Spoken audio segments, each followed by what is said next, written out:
নাফরমানি করলি, আমার জমিনে হাঁটলি, আমার নাফরমানি করলি। আমার যদি দুনিয়ায় থাকতে একবার ডাক দিতি, বান্দা 70 বার তোর ডাকে জবাব দিলাম, কিন্তু যৌবনকালে আমারে ডাকলি না, আমার দেওয়া নিয়ামত খাইলি, আমার জমিনে গার ফুলাইয়া হাঁটলি। আজকে বান্দা জাহান্নামের ভিতরে আইসা পানির জন্য একদিন 2 দিন নয়, 1000 বছর বান্দা শুনো পানির দরখাস্ত করবে, আল্লাহ পানি দেন। আল্লাহ কয় না পরমানে পানি দে, ইল্লা হামিমা ওয়া গাসসাকা, এমন একটা পানি তখন দেওয়া হবে রে, যেই পানিটা জাহান্নামের আগুনে টক বগে গরম। জাহান্নামের আগুন, দুনিয়ার আগুন না, দুনিয়ার আগুন না, জাহান্নামের আগুনের টক বগে গরম পানিটা দেওয়া হবে। আর এই পানিটা হলো ইল্লা হামিমা ওয়া গাসসাকা। জাহান্নামে মানুষদেরকে পুরানো হবে, এই পুরানোর পরে শরীর থেকে রক্ত আর পুষগুলা নিচের দিকে গিয়া জমা হবে। আর এই পানিটা আগুনের তাপে টকবক টকবক করবে, আর সেই পানি জাহান্নামীদেরকে আল্লাহ পান করার জন্য দিবে। জাহান্নামীরা হাসরের মাঠে 1000 বছর পানির পিপাসায় তারা ছিল, আবার জাহান্নামে ঢোকার পরে 1000 বছর পানির পিপাসা। বলুন, এত পিপাসা লইয়া পানি ঠান্ডা না গরম, এটা কি দেখার সময় আছে? কথা বল না দি আমার যুবক ভাইরা, দিলের কান লাগায় শুনিব, ঠান্ডা না গরম পানি তো দেখার টাইম নাই, কারণ 1000 বছর জাহান্নামের পিপাসা, 50,000 বছর হাসরের মাঠ। এত পিপাসা লইয়া যেই মাত্র তাদেরকে পানিটা দেওয়া হবে, জাহান্নামীরা পানিটা পান করবে। জাহান্নামীরা পানি পান করার সাথে সাথে সাথে জিহ্বা সহ, গলা সহ, পেটের নাড়ি বুড়ি সব গলে গলে গলে গলে গলে গলে পায়খানার রাস্তায় বাহির হয়ে যাবে। প্রচন্ড ব্যথা শুরু হবে, একটা চিৎকার দিয়া বলবে, মালিক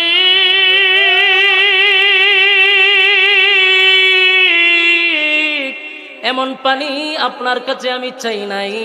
আল্লাহ 1000 বছর হাসরের মাঠে 50 বছর, 50,000 বছর পানির পিপাসা, 1000 বছর জাহান্নামের ভিতরে পানির পিপাসা। আল্লাহ এটা কেমন পানি দিলেন, যেই পানি পান করার পরে পায়খানার রাস্তা দিয়ে গলে গলে সব বাহির হয়ে গেল। কান্না শুরু করবে, আল্লাহ পানি পান করার আগেই তো ভালো ছিল, পানি পান করার আগেই তো ভালো ছিল, কেমন পানি পান করাইলে কষ্ট বেড়ে গেল। এবার চিৎকার দেখো, আল্লাহ এটা কেমন পানি দিলেন? মালিক তো কথা বলে না, 1000 বছর মালিকের জবান থেকে কোনো উত্তর পায় নাই। এইবার পানি পান করার পরে বান্দা বান্দি যখন চিৎকার শুরু করবে, আল্লাহ তখন ডাক দেয়া হয়, জাযাআও ওয়াফাকা। আমার যুবক ভাইরা, একটা হলো শারীরিক কষ্ট, আর একটা হলো মানসিক কষ্ট। শারীরিক কষ্ট একটা পাইছে, আল্লাহ যখন বলবেন জাযাআও ওয়াফাকা, এই নাফরমানগুলি এখন বুঝ মজা কেমন লাগে। এতক্ষণ তো অপেক্ষায় ছিলেন যে আল্লাহ কথা বললে হয়তো আল্লাহর পক্ষ থেকে কোনো একটা ছাড় পাবো, মালিক যদি আমাদের ডাক শুনে আমাদেরকে একটা ব্যবস্থা করে দিবে। যখন শুনবেন আল্লাহ নিজে কয়, বান্দা এখন বুঝ মজা কেমন লাগে। কুল ইন্নামা আনা বাশারুম মিসলুকুম ইউহা ইলাইয়া আন্নামা ইলাহুকুম ইলাহুন ওয়াহিদ ফামান কানা ইয়ারজু লিকাআ রাব্বিহি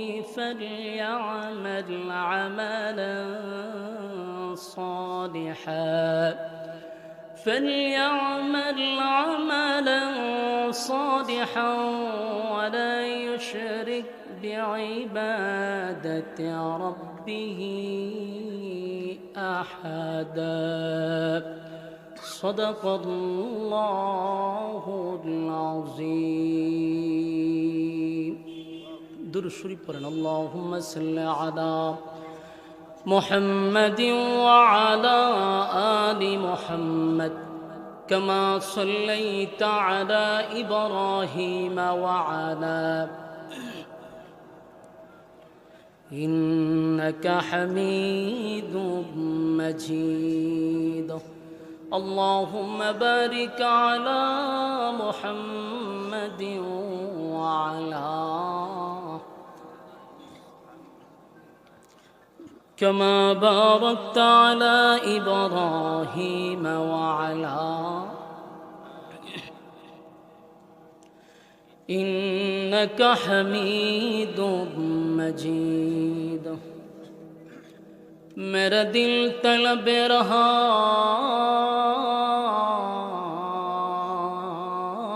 है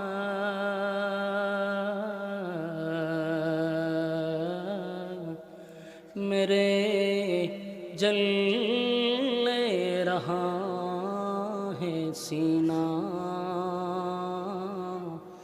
ए दवा वही मिलेंगे मुझे ले चलो मदीना बलगल बिकमालिही कशफत बिजमालिही खसालिही सल्लल्लाहु अलैहि मदीना मदीना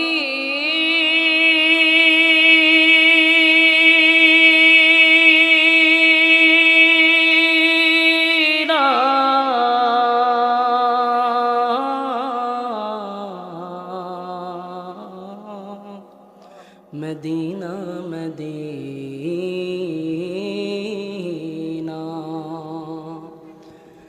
मदीना मदीना मुमिनों की गुनगुना है दीदारे मदीना आशिकों की तमन्ना है बलगल उला बिकमालिही कशफत बिजमालिही हसनत जमीअ खसालिही सल्लो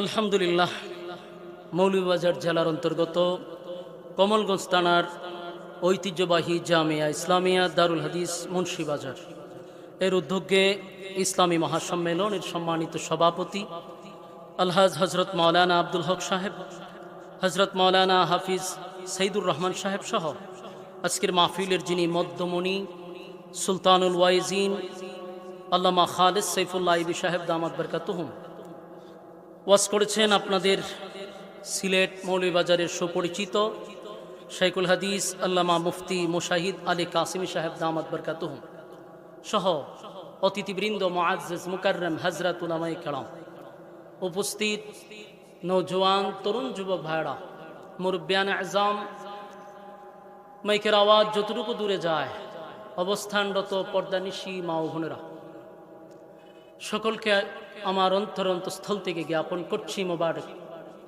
সবটুকুন শুকরিয়া আল্লাহ সুবহান মহিয়ান গড়িয়ান সর্বশক্তিমান আল্লাহ পাকের জন্য, যিনি অত্যন্ত দয়ামায়া করে দুনিয়ার সমস্ত ফিতনা ফাসাদ থেকে হেফাজত করে সুস্থ অবস্থায় উলামায়ে কেরামদের সহবতে আসার বসার তৌফিকটুকু রব্বি কারীম আমাদেরকে দিয়েছেন। শুকরিয়া আদায় করছি আলহামদুলিল্লাহ। লক্ষ কোটি দুরুদ এবং সালাম আল্লাহর সৃষ্টির প্রধান আকর্ষণ জনাবে মুহাম্মদুর রাসূলুল্লাহ সাল্লাল্লাহু আলাইহি ওয়াসাল্লামের উপর। সম্মানিত সুধী, রাস্তাঘাটে দুগান পাটে অনর্থক অকারণে নিষ্প্রয়োজনে যারা বেহুদা সময় নষ্ট করছেন, মেহেরবানি করে আমরা প্যান্ডেলের ভিতরে চলে আসি। প্যান্ডেলের ভিতরে যতক্ষণ বসা থাকব, নাজালাত আলাইহিমুস সাকিনা, উপর থেকে সাকিনা রহমত নাজিল হবে। এখানে যতক্ষণ বসা থাকবো গুনাহ হবে না এটাই সম্ভব, প্যান্ডেলের বাহিরে গেলে গুনাহ হবে এটাও সম্ভব। তাই গুনাহমুক্ত পরিবেশে আমরা বসছি, এটা বহুত বড় এক নিয়ামত। ভালো কাজে সবাই চাইলেই শরীক হতে পারে না। আপনি ভালো কাজ করেন, এটা কি শয়তান চায়? শয়তান চায় না। এই জন্য বহু মানুষকে প্যান্ডেলের বাহিরে রাখছে, বহু মানুষকে প্যান্ডেলের ভিতরে রাখছে, বহু মানুষকে আড্ডাতে রাখছে, দোকানপাটে রাখছে, অনর্থক কোনো কাজ নাই, বেহুদা ঘুরতেছে, ভিতরে শান্তি নাই। একবার দোকানে বয়, একবার বাইরে হয়, কতক্ষণ রাস্তাত ঘুরে, কতক্ষণ দোকানে যায়, ভিতরে কোনো শান্তি নাই। শান্তির জায়গা তুইয়া যদি অশান্তির যায়, শান্তি পাইব নি? কেন শান্তির জায়গা তুইয়া বাহিরে ঘোরাঘুরি করতেছে। শয়তান কাউকে বসতে দেয় না। এখানে যারা বসছেন দ্বীনি মজলিসে শয়তান বসতে পারে না। আর প্রত্যেকটা মানুষের সাথে যে শয়তান তা এটা জানেননি? কথা কন্যা দি আমার লগে আছে, হুজুরের সাথে আছে, আর যত বড় হুজুর আছে তার সাথে আছে। শয়তান প্রত্যেকটা মানুষের সাথে আছে। কিন্তু এখানে যে বসছেন আপনাদের সাথে শয়তান থাকার কথা, কিন্তু এখন নাই, কারণ দ্বীনি মজলিসে শয়তান বসতে পারে না। তাহলে আপনাদের খানদের শয়তান, আমার কাদের শয়তান গেল কৌ? গেছে গা? আপনি আমারে ছেড়ে যায় নাই। শয়তান আছে কিন্তু এখানে নাই, আছে কোথায়? প্যান্ডেলের বাহিরে। এতগুলা মানুষের শয়তান প্যান্ডেলের বাহিরে আছে। তো প্যান্ডেলের বাহিরে যারা বর্তমানে অবস্থান করতেছে, আগের থেকেই তো তাদের কাঁধে শয়তান আছে। আর এতগুলা মানুষের শয়তান গিয়ে আবার এরা কাঁধে গিয়ে বসছে। কারণ আপনারা কোন তো এই ব্যক্তিগুলা কি স্বাভাবিক আছে না অস্বাভাবিক? এটা তো কাজ করতেছে না মাথা। মানে আগে তো একটা লড়াইতো, এখন অনেকগুলা লড়াইতেছে। এই জন্য এক জায়গায় দাঁড়ায় না, কতক্ষণ এখানে যায়, কতক্ষণ এখানে যায়, কতক্ষণ এখানে বাদাম খায়, কতক্ষণ সানাসুর খায়, কতক্ষণ আডে, কতক্ষণ কথা কয়। ব্রেনে কাজ করতেছে না, মানে একটাই লড়াই, এই জায়গার মধ্যে 10-15টা করে লড়াইতেছে। এই জন্য আমি তাদেরকে অনুরোধ করে বলবো, শয়তান গাড়ে ভর করার আগে দুরূদ শরীফ পড়তে পড়তে আপনারা ভিতরে ঢুকে যান না, নিরাপদ। ঠিক না বে ঠিক? আর এখানে যারা বসছেন আপনারা আবার এতটা ভাববেন না যে আমরা শয়তান গেছে, ওই বাহির থেকে আপনারা রিমোটে কন্ট্রোল করতেছে। যেহেতু এখানে বসতে পারছে না, ওখান থেকে আপনারা কন্ট্রোল করে ভিতরে ওয়াসওয়াসা তৈরি করতেছে। দেখবেন ভিতরে আপনারা ওয়াসওয়াসা দিব যে হুজুরে খালি বয়ান শুরু করছে, আর মেইন বক্তা তো নাইছুই না। এবার একটা স্যাংরা বক্তা, তার বয়ান কি শুনুন লাগলো, দুইটা টান দিয়ে পড়ি, পিটি যেটা খায় এরারে এইটা টানে। আর আপনারা যারা ফান খাওয়ায় টানে, এরারে ফানের দোকানে লয়ে যাবো, কেউ রে বিড়ির দোকানে নিব, কেউ রে এমনি লয়ে যাবো বাইর করে। যখনই প্যান্ডেল থেকে কেউ উঠবো বুঝবেন ভর করে লইছে। বলুন কি করছে?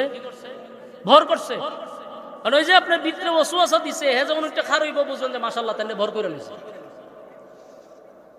উঠতেন, যদি উঠেন তা আমার ভাই মানুষের ছায়া থাকবে, মানুষ বুঝবো যে মাশাআল্লাহ তাহলে ভর করছে। ঠিক না? ঠিক। ওই যে দুইজনটা ভর করছে অলরেডি, এরকম ভর করতে পারে। এই জন্য আমরা যারা বসছি বাহিরে যেন না যায়। আর বাহিরে যারা আছে এরা নিয়ন্ত্রণে নাই, এরার মধ্যে এরা নাই। আল্লাহ এরা হেদায়েত দান করুক, আমিন। এরপরে বিরানি তো অবশ্যই আছে হুজুর, চিন্তা করুন। বিরানির সময় অন্তত কি প্যান্ডেলের বাহিরে জায়গা হইতো না, এটা বিশ্বাস করুননি। এই জন্য আমরা বিরানির আগে বসে যাই, তাহলে আমরা অন্তত বুঝবো যে আমরা আশেকে রাসূল। আর বিরানির সময় বসলে এটা বিরানির আশেকে বিরানি হয়ে যাবো। আমরা যেন আশেকে বিরানি কেউ না হইতে পারে, কারণ মানুষ তো ফলো করবো। আপনার যখন বিরানির সময় আসবেন তখন আমরা ম্যাচে চাই থাকবো, যতন কই আছেন এটা। এই জন্য সরম ফাইবার আগে আমরা ভিতরে ঢুকে যাই। ঠিক না বেটি? আর এই বিষয় আসলে পর আর বসতে পারতেন না, বুঝে যান। আমি আপনাদের সামনে অল্প সময় কথা বলবো, কারণ সময় সব শেষ করে লিছেন আপনারা। আমারও তোলার কথা ছিল 9টায়, তুলছেন 10:30টার কাছাকাছি। তা আমি কোন সময় বয়ান করতাম, আর হুজুরে কোন সময় করতো? কালকে সবারই জুম্মা আছে, ঢাকায় গিয়ে জুম্মা পড়াই তুই হুজুরের। আর আমার এখান থেকে আপনারা বয়ান করে যে গাড়ি ছাড়ুম, সকাল 9টা পর্যন্ত গাড়ি চলবো। এরপরও আমার সীমা শেষ না, আমার লালমনিরহাট প্রোগ্রাম আগামীকালকে। আর আমি আছি মৌলভীবাজার, স্রোতের বিপরীত আইছি, আমার এখানে করার কথা না। তো এরপরও অসুস্থ শরীর নিয়ে আসছি, আপনারা জানেন অসুস্থ, এর মধ্যে ঠান্ডা জ্বর সবই আছে শরীরে, অ্যান্টিবায়োটিক খাইয়া উঠছি। বেশি সময় সার্ভিস দেওয়া সম্ভব না। হুজুর আসার আগ পর্যন্ত আহি মাঠটা গুছায় গাছাই দিতাম। মেহরবানি করে আপনারা যত সুন্দর করে বসবেন তত কথা বলার ভঙ্গিমা ভালো হবে, কথা বলা গুছালো হবে, মেহেরবানি করে আমরা বসে যাই, এলোমেলো না থাকি। আমি আপনাদের সামনে সূরা কাহাফের শেষ অংশটুকু তেলাওয়াত করছি, কারণ এখানে যারা বসছেন আমরা কি কেউ জাহান্নামে যাইতে চাই? কথা কইনা দি, কেউ জাহান্নামে যেতে চাই না। প্রত্যেকটা মানুষ জান্নাতের আশা নিয়েই এখানে বসছে। কেউ নাই যে হুজুর আমি আসলে জান্নাত চাই না, এরকম কোনো মানুষ নাই। তো জান্নাতের আশায় আমরা বসছি। এই জান্নাত এটা সকলেরই দাবি, আমরা জান্নাতে যাইতে চাই, কিন্তু এটা আমাদের জানা দরকার জান্নাত কিন্তু আমাদের মামুর বাড়ি না যে চাইলেই পাওয়া যায়। বিষয়টা কিরকম? দুনিয়া চাইলে পাওয়া যায়। দুনিয়া পাওয়ার জন্য আল্লাহ কোনো শর্ত দিছে না। বলুন দুনিয়া পাওয়ার জন্য কি দিছে না? শর্ত নাই। আমার কথা বুঝুন না আপনারা? আল্লাহর রাস্তে একটু হানা কইেন। হানা বললে কথা বলতে সুবিধা হয়। আপনারা আবার চিন্তা করেন না যে আমরা জুড়ে কথা কইলে যদি আবার আসামির দাম বেড়ে যাগা। দাম বাড়ার লেগে একটু জুড়ে কইলে আমি বুঝি যে আমার কথা বুঝতেছেন, আর একটা কথা বলার আগ্রহ তৈরি হবে। ঠিক না বে ঠিক? মুন্সিবাজার এনে আমার দাম বাড়ানি লাগবো? আর মুন্সিবাজারের ভাত খাইছি আমি, এখানে হোক বলে আমার পরিচিত, তো এখানে আমার দাম বাড়ার দরকার নাই। আপনার দুয়ার কারণে আপনাদের ঘরের ভাত খাই একটু আমি এখানে আইছি, তো সুতরাং আপনার একটু হানা বললে আমার কথা বলার সুবিধা হবে। রাজি আসুননি? তো জান্নাত চাইলেই পাওয়া যায় না। দুনিয়া আল্লাহ দেয় সবাই দেয়। দুনিয়া পাবার জন্য কোনো শর্ত নাই। দুনিয়া পাবার জন্য যদি কোনো শর্ত থাকতো তাহলে নাস্তিকরা আল্লাহ দুনিয়া দিত না, বেঈমানরা আল্লাহ দুনিয়া দিত না। তার মানে বোঝা গেল দুনিয়া পাবার জন্য কোনো শর্ত নাই। আস্তিকরাও দুনিয়া দেয়, নাস্তিকরাও দুনিয়া দেয়। আল্লাহ মানলেও দুনিয়া দেয়, আল্লাহরে না মানলেও দুনিয়া দেয়। দুনিয়া সবাইরে দেয়, কিন্তু জান্নাত সবাইরে দেয় না। জান্নাত পাওয়ার জন্য অবশ্যই শর্ত আছে। বলুন শুধু শর্ত না অবশ্যই শর্ত? অবশ্যই শর্ত। শর্ত ছাড়া কাউরে আল্লাহ জান্নাত দিবেন না। তো শর্তটা কি? দুইটা শর্ত। একটা হলো ইন্নাল্লাযীনা আমানু, আর একটা হলো ওয়া আমিলুস সালিহাত। এক নাম্বার শর্ত হলো ঈমানদার হইতে হবে আপনাকে। কোনো বেঈমানকে জান্নাত দিবে না।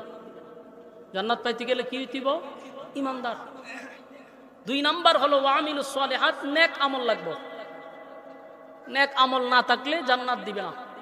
তাহলে এক নাম্বার ঈমান, দুই নাম্বার নেক। মানে এই কথা শোনার পরে এখানে যারা বসা সবাই বলবেন হুজুর তাইলে আমরা কিন্তু আল্লাহর দুই শর্ত মানছি। কারণ এক নম্বর হইলে এখানে যারা বসছে সবাই ইমানদার না বেঈমান? সবাই ইমানদার। প্যান্ডেলের ভিতরে আছে এরাও ইমানদার, প্যান্ডেলের বাহিরে যারা আছে এরাও ইমানদার। এখানে কোনো বেঈমান আসে নাই। তাহলে প্রথম শর্ত তো আমরা মানছি। দুই নাম্বার হলো নেক আমল। এই যে এখানে বসছেন এটাও নেক আমল, যা করতেছেন ইবাদত বন্দেগী নেক আমল। তাহলে নেক আমলও আছে, ঈমানও আছে। দুই শর্ত তো পালন হয়েছে। এখন খালি জান্নাতে ঢুকার বাকি। কোন দরজা দিয়ে ঢুকবেন খালি অপেক্ষা করতেছেন, ঠিক না? বিষয়টা কি আসলে এত সহজ? কথা কই না দি? অত সহজ না। কারণ এখানে সবাই যারা বসছেন আর যারা প্যান্ডেলের বাইরে সুপ বাইতেছে দেন, যেমন বোঝা যায় আমি সাপকালা লইয়া বসি এখানে। আর খারুইয়া দেখতেছে হুজুরে ব্যক্তি সাপ বাইর করবো। খারুইয়া বাজারও মানছে সাপ খেলা দেখে। প্যান্ডেল খালি থাকার পরও এরা সুব্বা সুবি করতেছে, লক্ষণ বালা না। এদিকে তাকান। জান্নাত দুইটা শর্তের উপরে, ঈমান নেক আমল। আমরা যারা এখানে বসছি ঈমানদারও নেক আমলও করি, কিন্তু বিষয়টা এত সোজা না। কারণ সবার দাবি হইল আমরা ঈমানদার। বলুন দাবি কি? আবার বলেন দাবি কি? এটা দাবি। একটা কথা বলছি, এটা কি দাবি? দাবির বেলা ঈমানদার। কারণ আমি যেমন দাবি করছি ঈমানদার, আমার পাশে যে হুজুর বসা উনারও দাবি উনি ঈমানদার। ওই পাশের যত হুজুর আছে এরারও দাবি ঈমানদার। আপনারা যারা প্যান্ডেল আছেন আপনারাও দাবি।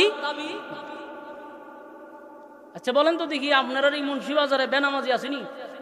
কথা কই না দি? জুমার নামাজও পড়ে না এরম বেনামাজি আসেনি? ঈদের নামাজও পড়ে না এরম আসেনি? মাশাআল্লাহ বলে আছে। এরকম একটা ফাক্কা বেনামাজিরা আপনারা জিজ্ঞাসা করেন, আমার জিজ্ঞান লাগতো না, জিগাইয়েন। বলে তুই তো জুমার নামাজও পড়স না, ঈদের নামাজও পড়স না। তা আমরা চিন্তা করে দিচ্ছি তোর মতো বেনামাজি নাই, তুই কত দেখি তোর ঈমান আসেনি। হ্যাঁ স্বাভাবিক উত্তর দিবে না, বুহ তিনটা তাফা দিয়া করবো নমাজ না বললে কিন্তু আমার ইমান আছে, ঠিক না ঠিক? স্বাভাবিকভাবে বলবে না, বুহ তাফা দিয়া করবো নমাজ না বললে কিন্তু ইমান ঠিকই আছে। তাহলে বোঝা গেল আপনার থেকে তার ফিকাপ বেশি। আপনারা মুন্সিবাজার সুদ করে আসেনি, বগল তো দিয়ে আছে, তো সুদ করে জিগাইয়া সুদ কাজ বাজারে বাজারে গিয়ে সুদের টাকা তুলস, তোর মতো বেজ্জিতের লোক আমরা মুন্সিবাজার নাই, কিন্তু তোর ইমান আসেনি। হেও কইব সুদ খালি গিতেছে কিন্তু ইমানটা ঠিকই আছে, ঠিক না ঠিক? অন আমার প্রশ্নের জবাব দেন। আপনার হুজুরেরও দাবি ইমানদার, ওইখানদার হুজুরেরও দাবি ইমানদার, আমারও দাবি ইমানদার, আপনারও দাবি ইমানদার, বেনামাজিরও দাবি ইমানদার। কথা কই না দি? দাবির বেলায় কি কেউ কম? বেনামাজি দাবি করছেন ইমানদার, সুদ করে দাবি করছেন ইমানদার, কথা হয় না। জেনা করেও হয় আমি ইমানদার, সাদা বাজেও হয় ইমানদার, টেন্ডার বাজেও হয় ইমানদার, দুর্নীতি বাজেও হয় ইমানদার, বেফরদাওয়ালায় হয় ইমানদার, ঠিক না ঠিক? সবার দাবি তো ইমানদার, দাবির বেলায় সবাই এক। এটা বেনামাজি হোক আল্লাহর ওলি হোক, বরুণার হিসাবের যেমন দাবি উনি ইমানদার, একটা সুদকুর ঘুষকুর বেনামাজি হেরো দাবি ইমানদার। দাবির বেলায় কেউ কমতি নাই। এখন আপনারা জবাব দেন, এই দাবি দিয়া কি জান্নাত পাওয়া সম্ভব? এটার লেগে আপনারা কইছি একটু হা না কইয়া, দাবির বেলায় সবাই ইমানদার। আল্লাহ কি কইছে? দুই শর্ত যদি তোমরা পালন করো আমি জান্নাত দিব। তবে জান্নাত দিয়ে আল্লাহ দিব, নরমাল কোন জান্নাতের ওয়াদা করে নাই। আমরা তো কেউ দিলে একটু নিম্ন জিনিসটা দেওয়ার চেষ্টা করি, তাই না? জাকাত দিলেও চেষ্টা করে যে 300 টিকের লঙ্গি কোন বাজারও আছে, এটি তুকাই আনে আন্যা, এরপরে টাল কইরা তো যারই দেয়, এরপরে আবার বুঝায় যে এটা বড় ভারী ওজন, মারাত্মক ওজন, এটা ওই 250 গ্রাম না, কিন্তু এটা এমন ভাবে ধরতে পারতে না, 70 আস্তে আস্তে লন, এটা খুব ওজন। ওরে বাবা রে বাবা, কি একটা বাপ! তো দেওয়ার চেষ্টা করে নিম্নটা, বাপটা ধরে ভিআইপি, ঠিক না ঠিক? কিন্তু আল্লাহ ওয়াদা করার সময় নরমাল কোন জান্নাতের ওয়াদা করে নাই। আল্লাহ কয় তোমরা 2টা গুণে গুণান্বিত যদি হইতে পারো, আমি 8টা জান্নাত আছে, 8টা জান্নাতের মধ্যে একটা ভিআইপি জান্নাত আছে, জান্নাতের নাম কি? জান্নাতুল ফেরদাউস। আল্লাহ তো নরমাল জান্নাতের ওয়াদা করে নাই। আল্লাহ কয় আমি সর্বোচ্চ ভিআইপি জান্নাতটা দিব এবং ওই জান্নাতের মেহমান তোমাদেরকে বানাবো। কয় গুণে গুণান্বিত? ইন্নাল্লাযীনা আমানু, 1 নাম্বার ঈমান, ওয়া আমিলুস সালিহাত, নেক আমল, এই 2 গুণ। কানাত লাহুম জান্নাতুল ফিরদাউসি নুজুলা। 2 গুণে গুণান্বিত হইলে কানাত লাহুম জান্নাতুল ফিরদাউসি নুজুলা, আমি শুধু জান্নাত দিব না, মেহমান বানায় দিব। 6 গুণে গুণান্বিত। 1 নাম্বার হলো ঈমান, 2 নাম্বার নেক আমল। ঈমান আর নেক আমল লইয়া যদি কোন রকম যাইতে পারে, তাহলে ভিআইপি জান্নাত আল্লাহ দিবে, নরমাল কোন জান্নাতের ওয়াদা করে।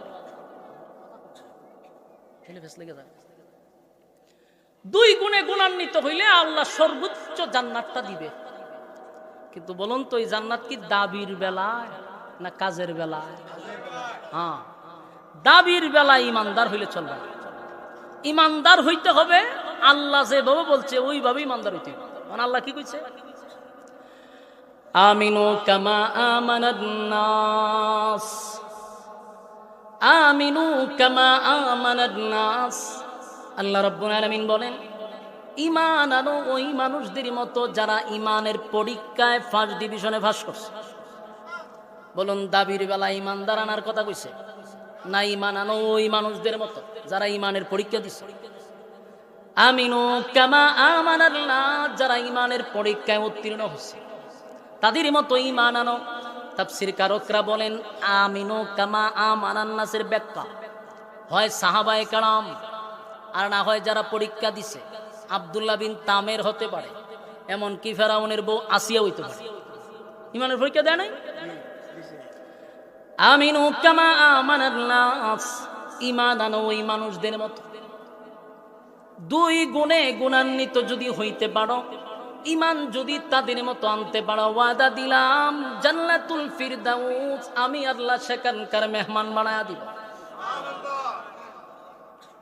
মেহমান আমরা হব আর আল্লাহ মেজবান। মেহমান আর মেজবান। আমি আজকে আসছি লুৎফুররা গড়, আমার বন্ধু মানুষ বেচারার গড় খাইছি, আমি মেহমান। বেচারা যে খাওয়াইছে এ হইল মেজবান। তাই আমরা সবাই জান্নাতে ঢুকবো মেহমান হইয়া, আর আল্লাহ নিজে আমাদেরকে মেহমানদারি করাবে, আল্লাহ মেজবান। সুবহানাল্লাহ। কিন্তু রব্বুল কারীম বলেন দুই গুণে গুণান্বিত হইয়া যদি কবরে আসো তখন এই ভিআইপি জান্নাত দিব।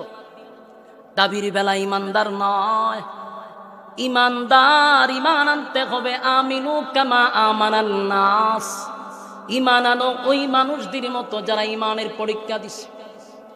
আমার যুবক ভাইরা, ইমানের পরীক্ষা দেওয়ার জন্য আল্লাহ দুনিয়া নামক ক্ষণস্থায়ী জায়গায় পাঠাইছে। এই দুনিয়া কিন্তু চিরস্থায়ী না, এটা আমরা সবাই জানি। এখানে যারা বসছি এবং যারা বাহিরে দাঁড়ায় আছে সবাই জানে দুনিয়া চিরস্থায়ী না, ক্ষণস্থায়ী। দুনিয়ায় আমাদেরকে পাঠাইল শুধুমাত্র কেবলমাত্র একটা পরীক্ষা দেওয়ার জন্য। আর না হয় আদম আলাইহিস সালাতু ওয়াস সালামকে আল্লাহ যখন জান্নাতে বানাইলেন সেখানে রাখছেন।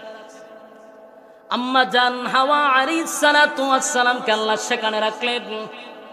আব্বা এবং আম্মার মাধ্যমে যদি সেখানে আমরা জন্মগ্রহণ করতাম রে, তাহলে আমরা জন্মসূত্রেই তো জান্নাত পেয়ে যেতাম, ঠিক না বেঠিক? কিন্তু আল্লাহ সেখানে আমাদের জন্ম না দিয়া দুনিয়া নামক এই পচা গান্দা জায়গায় পাঠাইছে। উদ্দেশ্য হলো অল্প সময়ের জন্য পাঠাইলাম, শুধুমাত্র কেবলমাত্র একটা পরীক্ষা দেওয়ার জন্য। ফাঁস এবং ফেইলের মাধ্যমে, ফাঁস এবং ফেইলের মাধ্যমে আল্লাহ চিরস্থায়ী জান্নাত আমাদের নামে লিখে দিবে। ক্ষণস্থায়ী দুনিয়ায় পাঠাইছে। আপনি আমার মনে কি কয় আল্লাহ অনর্থক বানাইছে? এই কথা কই না দি, খাইবার লেগে বানাইছে?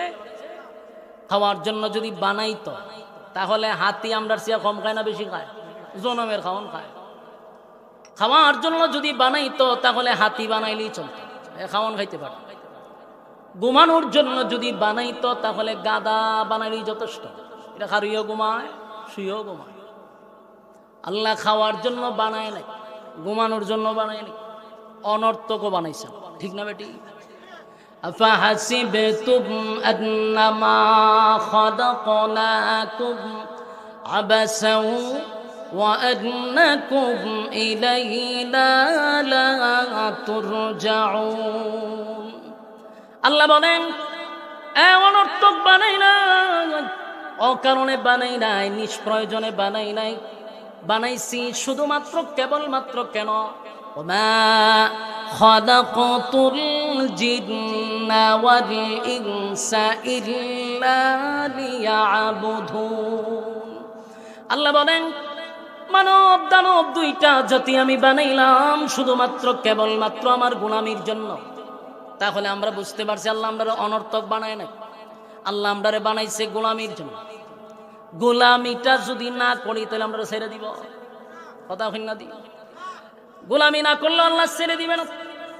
আল্লাহ বলেন গোলামি না করে দুই গুণে গুণান্বিত হইয়া যদি কবরে না যায় তাহলে জাহান্নাম আমাদের জন্য অপেক্ষা আছে। ইন্না জাহান্নামা কানাত মিরসাদা, নিশ্চয় জাহান্নাম আমাদের জন্য উত পেতে বসা। লিত্তাগিনা মাআবা, সীমা লঙ্ঘন যারা করছে, এমন করে যারা জীবন যাপন করলো, আল্লাহ রাব্বুল আলামিন বলেন লিত্তাগিনা মাআবা, সীমা লঙ্ঘন যারা করছে তাদের জন্য জাহান্নাম। লাবিসিনা ফিহা আহকাবা, যুগের পর যুগ সেখানে আমাদের অবস্থান করতে হবে। কারণ এই দুনিয়া চিরস্থায়ী নয়, এটা ক্ষণস্থায়ী। কিন্তু পরকালটা হলো চিরস্থায়ী। এই দুনিয়ায় অল্প সময়ের জন্য আমরা আসছি, কিন্তু এখানে চিরস্থায়ী না আমরা জানি। আল্লাহ বলেন যদি দুই গুণে গুণান্বিত না হইয়া কবরে আসোস তাহলে বান্দা শোন, ইন্না জাহান্নামা কানাত মিরসাদা, নিশ্চয়ই জাহান্নাম উৎপাইতা বসা। সীমা লঙ্ঘন করলে, মন গড়া জিন্দেগি চালাইলে, যেমনে মনে চায় এমনেই যদি চলি, তাহলে আল্লাহ বলেন লাবিসিনা ফিহা আহকাবা, যুগের পর যুগ সেখানে অবস্থান করবে। লা ইয়াযুকুনা ফিহা বারদান ওয়ালা শারাবা, সেখানে পিপাসা লাগলে শরবতের কোনো ব্যবস্থাও করা হবে না, ঠান্ডা পানিরও কোনো ব্যবস্থা করা হবে না। আল্লাহ বলেন মানুষ পানির পিপাসায় যেদিন চিৎকার শুরু করবে, একদিন 2 দিন নয়, কমপক্ষে 1000 বছর শুধু পানির আবদার করবে। কত বছর? কথা হয় না? 1000 বছর পর্যন্ত মানুষ পানি পানি পানি পানি বলে চিৎকার দিবে রে, কিন্তু মালিক নাফরমান দিবে না। অথচ আল্লাহ বলেন দুনিয়া নামক জায়গায় যদি কোনো বান্দা বান্দি একবার যৌবনকালে আমারে ডাক দিছে রে, 70 বার বান্দা বান্দির ডাকে জবাব দিছি। আজকে জাহান্নামের ভিতরে নাফরমান গুলি আমার জন্য, পানির জন্য আমারে ডাকে, আল্লাহ পানি দেন পানি দেন। পানির জন্য 1000 বছর ডাকার পরেও মালিক উত্তর আপনার সঙ্গে দিবে না। যদি আল্লাহ সব জবাব দেয় কিন্তু আপনার সঙ্গে না, ফেরেশতাদেরকে জিজ্ঞাসা করবে নাফরমানটা আমার কাছে কি চায়। ফেরেশতারা বলবে আল্লাহ পানি চায়। কত বছর পরে? 1000 বছর। আল্লাহ কয় দে নাফরমানদেরকে পানি দে, ইল্লা হামিমা ওয়া গাসসাকা, দে পানি দে, যেই পানি দুনিয়ায় বান্দা বান্দিকে আমি ফ্রি করে দিলাম। দুনিয়ায় আমি কত নিয়ামত দিলাম, গরমের সময় টিউবওয়েলের পানিটা আমি ঠান্ডা করে দিছি, আবার ঠান্ডার সময় টিউবওয়েলের পানিটা আমি গরম করে দিছি। ঠিক না বেটি? এখন গরম, টিউবওয়েলে যত চাপ দিবেন তত পানি কিন্তু গরম হয়। ঠান্ডার সময় তো পানি ঠান্ডা হওয়ার কথা, কিন্তু পানি গরম হয়। আল্লাহ কয় কত নিয়ামত দিলাম, নিয়ামত পাওয়ার পর আমার বান্দা আমার নিয়ামত খাইয়া আমার নাফরমানি করছে। একবারও বান্দা আমার নিয়ামত খাইয়া আমার শুকরিয়া আদায় করল না। বলুন আল্লাহর নিয়ামতের অস্বীকার কি আমরা করতে পারবো? কোন নিয়ামতের আপনি অস্বীকার করবেন বলেন?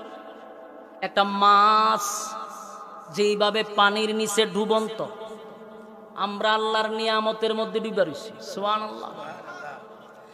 فبأي آلاء ربكما تكذبان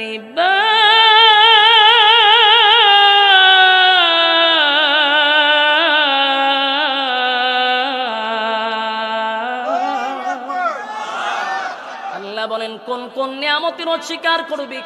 ডাইনে বামে আমার নিয়ামত তোরে ডুবায়া রাখছে। এতগুলা নিয়ামত খাওয়ার পর বললা আমার নাফরমানি করলি, আমার জমিনে হাঁটলি আমার নাফরমানি করলি। আমার যদি দুনিয়ায় থাকতে একবার ডাক দিতি, বান্দা 70 বার তোর ডাকে জবাব দিলাম, কিন্তু যৌবনকালে আমারে ডাকলি না, আমার দেওয়া নিয়ামত খাইলি, আমার জমিনে গার ফোলায়া হাঁটলি। আজকে বান্দা জাহান্নামের ভিতরে আইসা পানির জন্য 1 দিন 2 দিন নয়, 1000 বছর বান্দা শুনো পানির দরখাস্ত করবে, আল্লাহ পানি দেন।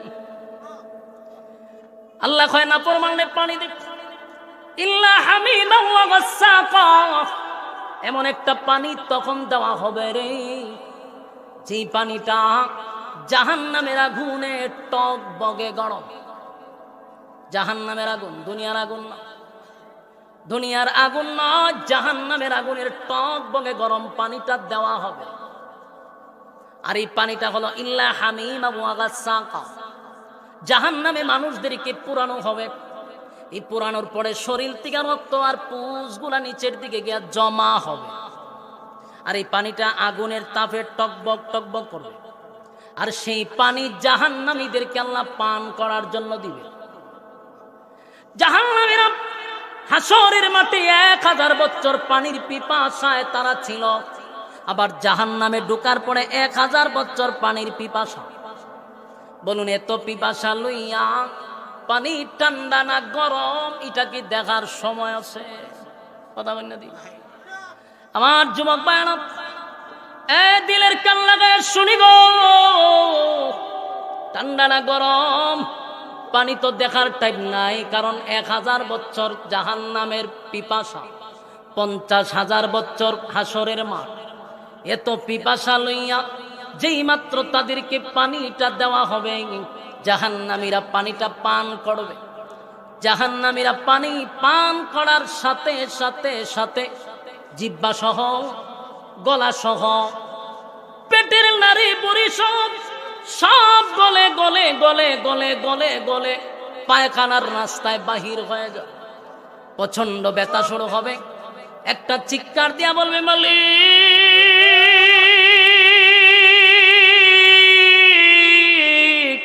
এমন পানি আপনার কাছে আমি চাই নাই।